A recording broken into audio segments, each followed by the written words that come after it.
ఏపీలో కరువు ఛాయలు అలుముకుంటున్నాయి. ఎల్నినో ప్రభావంతో తలెత్తిన తీవ్ర వానలోటుకు తోడు కాలువలో నీరు పెద్దగా లేకపోవడంతో ఇప్పటికే వేసిన పంటలు ఎండిపోతున్నాయి.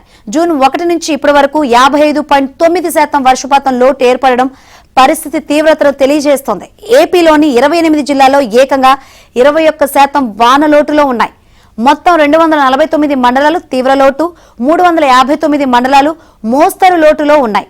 కేవలం 2 మండలాల్లోనే అత్యధిక వర్షపాతం నమోదైంది.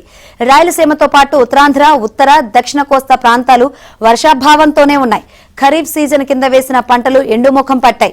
మెట్ట ప్రాంతాల్లో పంటలకు వాన చాలని పరిస్థితి. దీంతో రైతులు అందుబాటులో ఉన్న నీటి వనరులను వినియోగించి పంటలను కాపాడుకుంటున్నారు.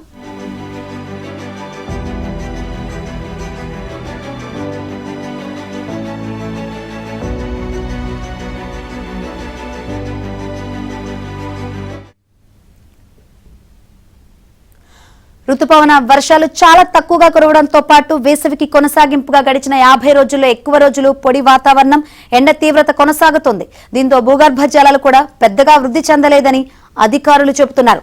అయినా కొందరు రైతులు బోర్లు కింద వరి సాగు చేస్తున్నారు. ఈ సీజన్లో 15.14 లక్షల హెక్టార్లలో వరి సాగు జరగాల్సి ఉండగా ఇప్పటికే 34% దాకా నాట్లు పడ్డాయి. ఇంకా వరి నాట్లు వేయని రైతులు పునరాలోచన చేసి ప్రత్యామ్నాయ పంటలు వేయాలని ప్రభుత్వ పెద్దలు సూచిస్తున్నారు.